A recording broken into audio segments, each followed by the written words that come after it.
Say it loud. Voices of change. It's a beautiful day once again. Welcome to Say It Loud, amplifying voices of change. And of course, you are with me, Rosemary Moholo, and I am with Emmanuel Mensah. the one and only. Yes, we do this together. Today we have a very exciting person with us today. This is Cássia Ayres.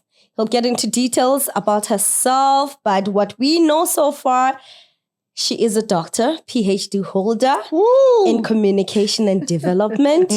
She is a social behavior change manager, an expert, Keep going. beautiful, Keep going. intelligent, Keep going. and she works for a great organization, an international organization, UNICEF. Welcome, Cássia.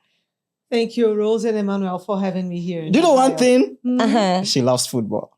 Oh, yes, I do. She loves soccer. Yes, and I love that about her. I know football. nothing about We football. get to talk about football Later. during the World Cup. Yes. Later. Because Ghanaians, like Brazilians, we are fanatics for football. I know. I mean, I'm a small country girl. I don't know anything about football, soccer. Yeah, however way we call it. We are in America. We need to We're in America, so it's called soccer here. soccer. Yeah. But you know what? I have to tell you something. I don't have good knees, so I prefer swimming. Oh. So you That's you my don't have sport. good knees. You have good arms. I have better arms than knees. Yes, this is what my physician says. Mm-hmm. So I'm very good at cheering up, yeah. and we have a fantastic club back in Brazil called Bahia. It's where I'm coming from. Okay. I know that some people in Brazil will laugh on me, but you know what? We are 2 times national champions. Oh, And for me, this cheerleading. is more than enough. Sorry? Cheerleading. Yeah, not necessarily, but sometimes I watch some of the tournaments, The games. Okay. the games, the okay. matches. Okay. Yeah. Oh, great. And thank you for joining us on this Thank you. podcast. It is an incredible podcast developed by Communication and Development Studies students. I see that. Now, we would like to hear from you. Who is Cássia? Yes. Cássia Ayres, okay, that's me. Who is Cássia? I think it's someone that never stops enjoy learning. So I think this defines me a lot, right? I love diversity. I love cultures. So as soon as I got the chance to leave my home country and to start with this journey, working in international settings, I never stopped. I've been here and there. It has been 18 years so far of international career, but previously in Brazil, I was also sort of unsatisfied with the social inequalities from my country, and that was actually leading me to do the work I'm doing from the international organization like UNICEF today. Previously, private sector corporations, NGOs, governmental institutions, but always with the step on the ground and feeling that something needs to change. I modestly say I'm not responsible for that change. I don't think none of us will enable big changes. We'll just do small parts, things around us, supporting people first of all, and supporting the environment they are in, but at the very, very small scale. Regardless, I think when we bring us together at the small scale is when we are able to make things at a larger scale. Okay. So talking about change here, how would you describe social behavioral change and its role in international development? Wow, what a question. I could go very formally on that one, but also very informally. So if I go a little bit formally, because we are in high-level institutions and academia, I would say it's a set of approaches ranging from communications, from neurosciences, from other multidisciplinary sciences such as sociology, anthropology, clinical psychology, which supports people and environment in their living, fostering sometimes rapid, sometimes long-term changes on their own perspectives. If I go a little bit informally, I would say social and behavior change, it's a mean of connecting people and making sure that those changes are part of their own paradigm. So it's very culturally grounded. It's very multi-diverse. So I like one definition of social behavior change, actually C4D previously, from one of the most brilliant thinkers of nowadays in our discipline, Lindy Manioso. He says that C4D, social behavior change, is when you bring the people to be the owners of their own history. And these ideas are coming from Paulo Freire, right? Yeah. So we're talking about autonomy here. We're talking about empowerment. So social and behavior change has to do a lot with bringing people up front and empower them to do what needs to be done according to what they think needs to be done. Rosie, do you want to take? Oh, yeah. You talked about Paulo Freire. Oh, yeah. And amazingly, you are Brazilian. And amazingly, we read Pedagogy of the Oppressed, Paulo Fantastic. Freire. Yeah. Most amazing. You've been to Brazil. I've been to Brazil. So, when did you get to know about Paulo Freire? I understand you grew up, you are Brazilian, so maybe you got to know him very early in life, but when did you start to resonate with his work? Yeah. Unfortunately, that was not so early because, one of the greatest injustice in Brazil is that Paulo Freire is the patron of our education. But we had very hard times, as you know, in history, right? We had dictatorship regimes. We had presidents that did not respect his legacy. So Paulo Freire's ideas was always there. But in the mainstreaming, going up and down according to the circumstances and the power, dimensions and the type of leaders we had. When I came across to Paulo Freire was actually in the university. So it was not so early for me. It was after 20 years old. And of course, working in communication and supporting, I was studying back in 1997, 1995 to 1999. So let's say 1997, Paulo Freire came across when I was studying education and pedagogy. So his ideas, again, about empowerment, again, about emancipation, what he calls the practices, right? Horizontal dialogue, the way that people should come together, his legacy in small villages, rural villages in Brazil, while bringing literacy to adults. So when I came across to this man and the force that he moved, I had no other choice of start to thinking about communication from a perspective of liberation. Yeah. You know what I mean? So communication was not to sell products. I was doing a course in social communication and advertising, but when I came across that, it's not about consumption. No. Of course, I was I wasn't enthusiastic of creativity. Brazil is one of the key countries today leading the advertising creativity, making lots of great prizes in Cannes Festival and, stuff like that. Yeah. And I had no eyes to the development sector so far.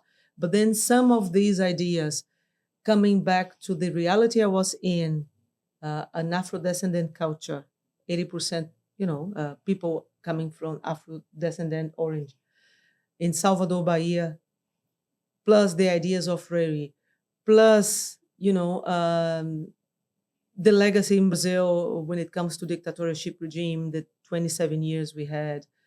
So this all started to shape my perception on what communication really it's made for, and am I fit into the purpose? Is this what I want to do in my career? Advertising, selling products, selling ideas, simulating consumption. Yeah, but this actually came a bit after my graduation, when I started to work with the government of Bahia, right? And even later on, when I moved to Angola. So that was my paradigm shift. When I went to Africa, in which I worked 7 years, I was not the same professional. I left when I was in Brazil. What changed? What changed? So everything came together, as I've mentioned. So it was my background, my city's sort of cultural settings and social inequalities. And now I'm in Africa. Now I am in a place where this is all begins, right? So now I'm facing a country that was Angola, coming from 27 years of civil war, trying to rebuild infrastructures, but most of all, trying to rebuild the sense of dignity, the sense of, how living in Africa looks like. So I'm very privileged to have both of you here with me, because I don't need to say much on how the post-colonized world means for Africans as from Latin America, right? So it was tough. It was very tough to experience, to some extent, the life of the others. I mean, I was in a very privileged position, I would say. I wasn't a white lady in an international setting, but then relating myself with the culture, with the modus operandi, with the way people were trying to struggle in an everyday life, selling stuff, having their rights violated, children deprived from education, from basic conditions, mom carrying them on the back, So then I said, you know what? It's not about conception. It's about emancipation. It is about rights. It is about being faithful with a better future and incorporating the nature components. Okay. So let's talk about the UNICEF. How did you get into UNICEF? UNICEF has been a dream for me for quite a long time. Actually, I tried to enter UNICEF a little bit later when I was in Angola in 2007. But I did not have a master's program. So I'm coming from a working class family, I would say, not even middle class, lower middle class working family, with both parents that never went to the university. So I was the first one, in that team of 4 people. Actually, my 2 sisters, so 5 people. So as I was the first one and I opened the path, I felt that I was not enough to enter in an organization like UNICEF with my good intentions and with my background. So I needed to study. So the master's program became imperative. I was applying and I was not succeeding. And then one day someone came to me and said, listen, if you go to enter this organization, I see that you have the profile. And she was the former deputy representative of UNICEF Angola. She said, go for a master's program. So what I did was I saved some money. So typically what you guys are doing, I worked hard for 7 years in Angola. I saved some money so that I could say, so now I don't need to work from a pressure for survival basis. You know what I mean? So I give myself a sabbatic. And I left Angola after having lots of incredible experiences from the private sector, including UNICEF, but as the service provider. Working as journalist, working as consultant for EU projects, as well as for the private sector and a foundation. I went to England for the master's program in sustainable development because I wanted to bring sense of the work I was doing. I was a C4D person already, that for sure.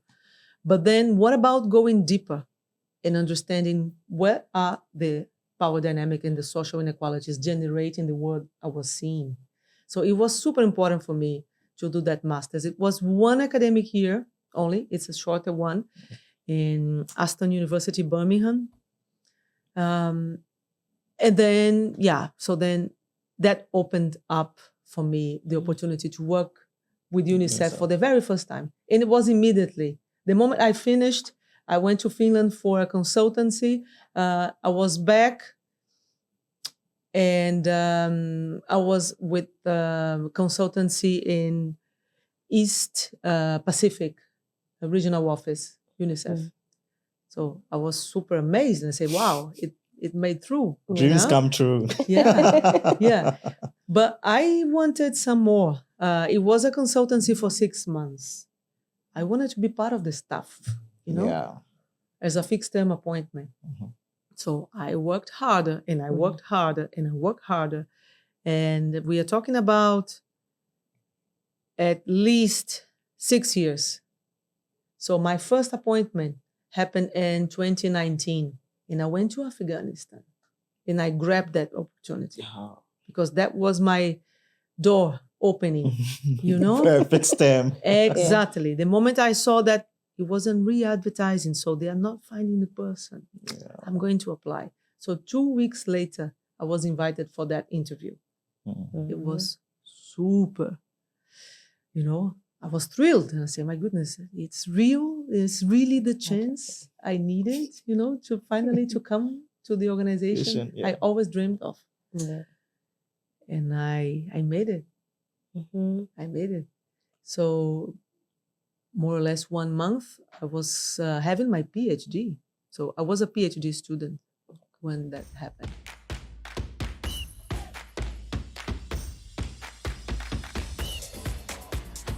I was just making the long story short.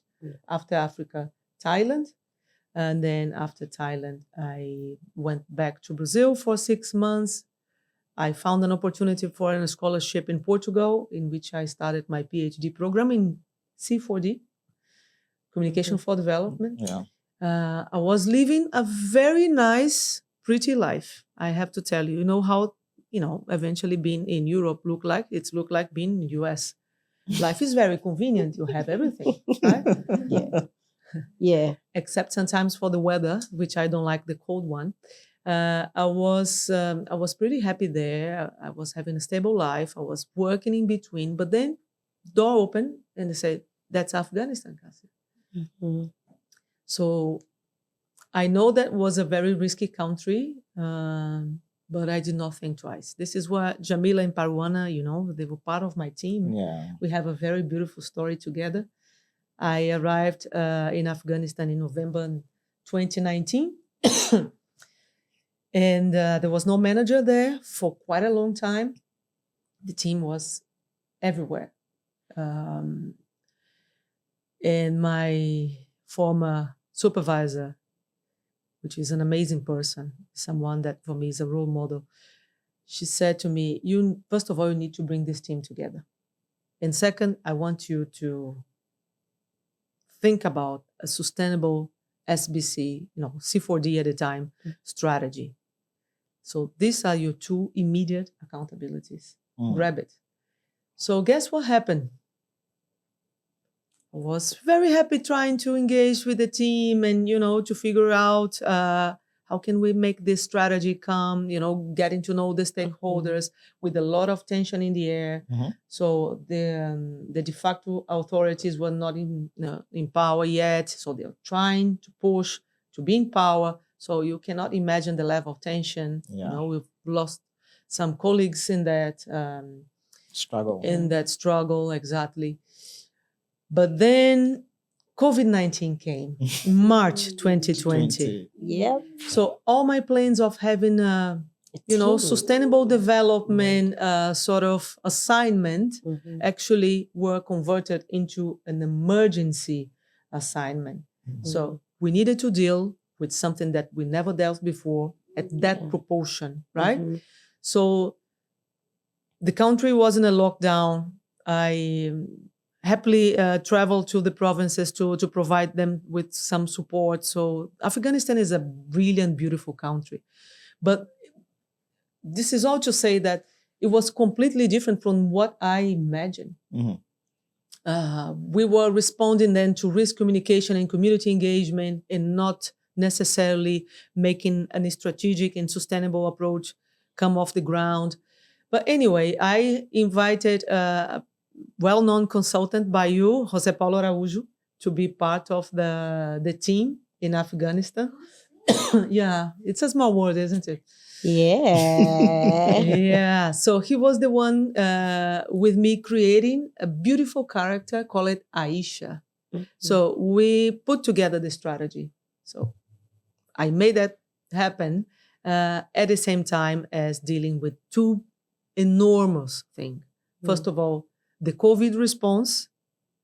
There was lots of hesitance with regards to, the vaccine, but previously, as the conditions of the country, when it comes to hygiene and hand washing. So how can you speak about hand washing in a country where there is very little water? Yeah. Where people are not having access to services and they are afraid of the de facto authorities or, they felt repressed.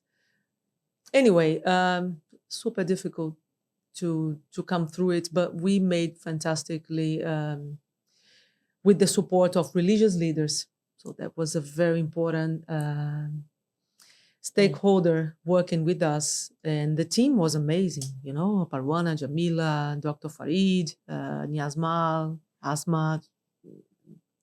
I just miss them. And You want them back? Memories. Memory lane. They are back. They are here. Yeah, they are here. At the same time, the other biggest challenge was finish your PhD. I was on my last year. So can you imagine writing a PhD thesis? Yeah. At the With same all of time this and dealing with the happening. pandemic. Yeah. It was my That must be greatest tough. Yeah. struggle in life. Anyway, I succeed. I finished the PhD. I defended my PhD from Kabul. I will never forget. Yeah, I did that online with Portugal. I celebrated. We had beautiful pictures of the celebration with the team. So then I was, So then my next challenge was to fight for my own life. Because guess what happened to me? What? What happened? Some of Latin drama now. Okay. The soap operas, the Latin soap operas, the Brazilian. Yeah. Okay, so now I'm bringing you to a Latin drama. I went to Portugal, to celebrate and to have some good time and to have the promised vacations, at least 15 days. And I was diagnosed with breast cancer. Oh. Yeah. Yeah, today I smile, but it has been just 4 years ago, 2021. So I stopped my whole life to take care of myself, So all this dream of continuing. So where I'm going next, I could not return to Afghanistan. I did not say goodbye to people there. Can you imagine? Wow. That was one of the toughest things, Some colleagues were putting my things into suitcases and send it to me in Portugal and say, Cássia, what would you like? Do you like this jersey? Would you like this pair of socks? Can I bring you this? And I say, you know what? Forget about it.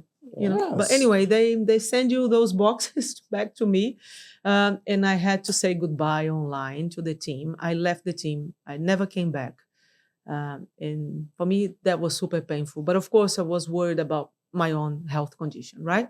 So I needed now to fight for my survival. I went through the whole protocol, chemo, radiation, mastectomy, super traumatic.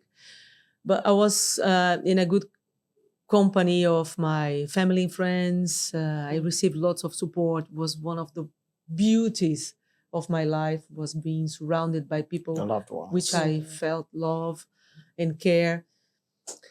But then what's next on my career? You know, I was recovering and I was feeling stronger. I said, yeah, cancer, I'm battling it. Yeah, woo, I'm back. I'm back on track.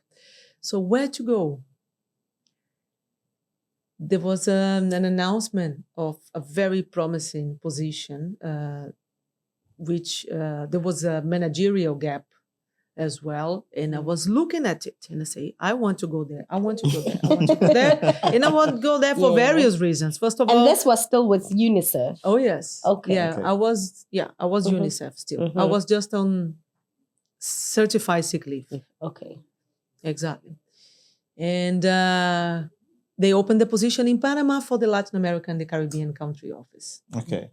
Mhm. 24 countries and 11 territories. So overall, Mm. a big portion in the Yeah. world, you know, with diversity, with culture. And I just felt I would like to go back to my roots, you know, as Brazilian, as South American, as Latin Latin American. American. Yeah. I deserve that. I deserve that post. I deserve that post. And I made it. I made it. Boom. Yeah. I made it. I was there. I finished my treatments and I said goodbye to my doctors. Hey, am I clear? May I go? Yeah, they Yeah. said, go, go. I had very little hair at the time. Yeah. Regardless, I was Yeah. arriving to that, you know, beautiful energy, speaking Spanish. That was the language that I was studying during my treatment, actually. So now there is just one way to get ready for it. I'm going to get prepared. So I took 5-month classes to speak Spanish. You know, Brazilians, although we are surrounded by Spanish speakers, we are not necessarily speaking Spanish. So for me, it was very important to be speaking the language that mostly in the region they speak. Yeah, so it was a beautiful start. Again, reconvening things and bringing people together and forming a team. So again, the construction in my life. And I think we are quite in a good shape Yeah. now. You've come a long way. We have very short time to go. The studio has been booked for another another podcast. So just two more Okay. questions briefly. How do you ensure at UNICEF, how do you ensure that SBC strategies are culturally appropriate? What? At UNICEF, how do you ensure that SBCs are Strategy? culturally Culturally appropriate? Very important question. So culture is at the core of SBC, right? Culture is at the core of Latin America and as any other region. So it's not a difficult thing for us. First of all, the means of getting this appropriation is bringing people to decide about how the strategy will look like. So we have participatory processes at the community level and participatory methodologies such as human-centered design, in which people are coming across and saying, what do they feel like when it comes to changing the realities they live in, you know? And these powerful methodologies are actually grounded in Latin America.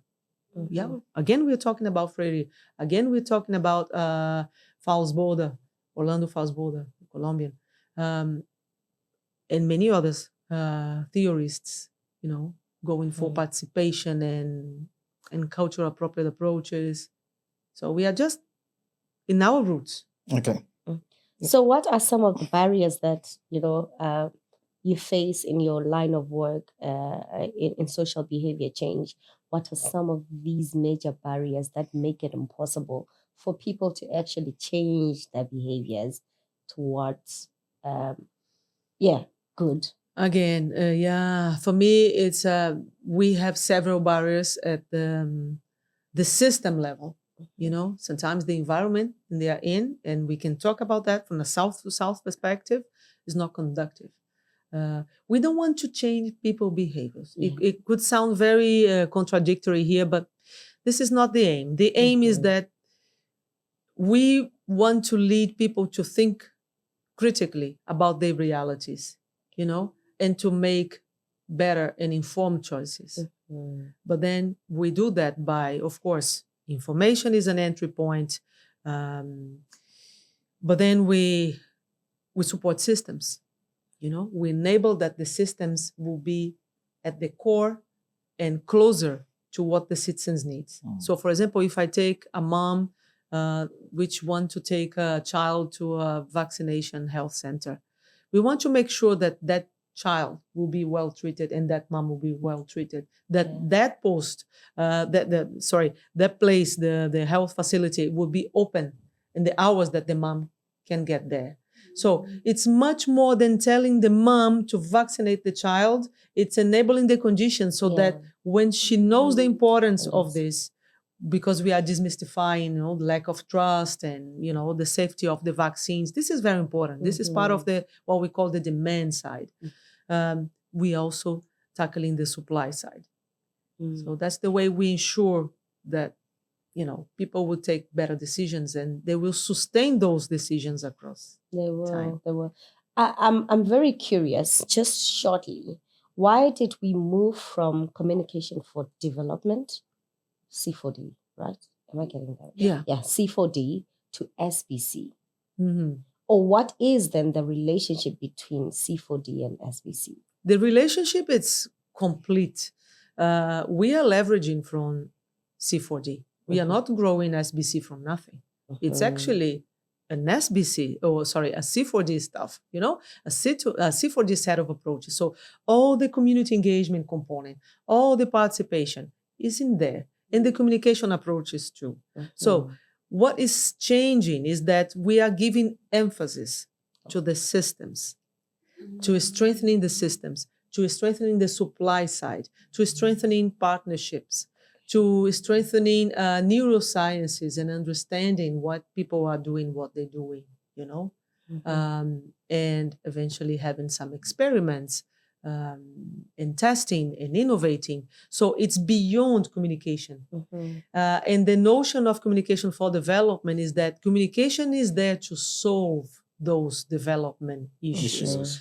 But now with SBC, we say communication is also there, but there is something else. So this something else is the next step that we are going into, working with partners, working with systems, and working with structures. And I do know, but I do know that community feedback mechanism is one of the vital parts of SBC. We are communication students who want to bring change, but oftentimes we see people just throwing things to the community, or even with the engagement, there's never a mechanism on if this is working, is it not working? How do you go through that process at UNICEF, community feedback mechanism? Because it's also important to note down what the community thinks of the initiatives you're bringing. Excellent question. Yeah, we have two basically means of doing so. One, it's very close to our heart. We call this accountability to affected populations, also known as AAP. We're full of acronyms in UNICEF, right? Yeah. And what AAP does in one of these pillars is listening the voices of communities, so that in the reprogramming, the feedback mechanisms actually are coming to us as, is it going back to government and say, listen, this is what people feel like about this program, or this is what people would be looking like if we are implementing this, So gathering the voices into it. The other mean, which is, it's again related to the AAP, but it's more on the SBC side, is community social listening, or social and community listening, SCL, another acronym. So we do this in different ways. Digitally, we capture through artificial intelligence, sentiments, but we also do that, let's say, old-fashioned way. We go to the communities, we have focus group discussions, we still have, participatory methodologies to gather those voices in deep depth. Okay. But then when it comes to massive comprehension, so then we use artificial intelligence and technologies. So we have community rapid assessments, qualitative approaches, For example, would you feel confident if your daughter take HPV vaccine? Yeah. What are the myths and misconceptions? So then we put some options and people will say, cha. So this information is super precious for us to strategize and to think about programming. Okay. Your last words. My last words. First of all, thank you for having me. I love these opportunities. And keep on moving on with your dreams. This is what if I would be again doing a master's program, would like to hear from someone from the field. The field is going through very tough moments now because of the budget cuts, because of the retrocess on human rights overall, amongst other trends. But keep on moving, keep on resisting, because historically it has been like this, right? And this is why you are here now, because you faced barriers, but you overcome them. So let us keep on overcoming them, and let us be keeping this team approach. So UNICEF is here through my presence now, because we would like to have a cooperation agreement with Ohio University. So hopefully this will be in place very soon, and hopefully we will be one team fighting. We can't wait. We can't wait. We really can't wait. We would really love to work with UNICEF as CommDev. And I think we come a long way. I mean, the possibilities of the trip and the oxygen dialogues we always had. Why don't we have those anymore? I will meet my buddy, Karen Grainer, very soon in 2 days. And we're going to reactivate that. Amen. Yeah. That is great. Well, and thank you for joining again. What a show. What a show. From football to UNICEF to your life story about you, how you went to the university, your PhD, how you suffered from breast cancer and conquered recovered and all, and got your position at UNICEF where you are now. That's a lot to take in. It is. It's been an amazing show. There is more to come. So thank you for joining us. See you next time. Bye. This has been Say It Loud, Voices of Change. Thank you for tuning in. Join us on our next episode. Produced by Communication and Development Studies and the cast, executive producer Jessica Ngolo, recording manager Betty Kankambuedu, editor and graphic designer Felipe Barella, guest coordinators Zoya Fatima Hamad and Erica Edzema, administrator Esther Efrier, guided by the director of the program, Dr. Somia Pant.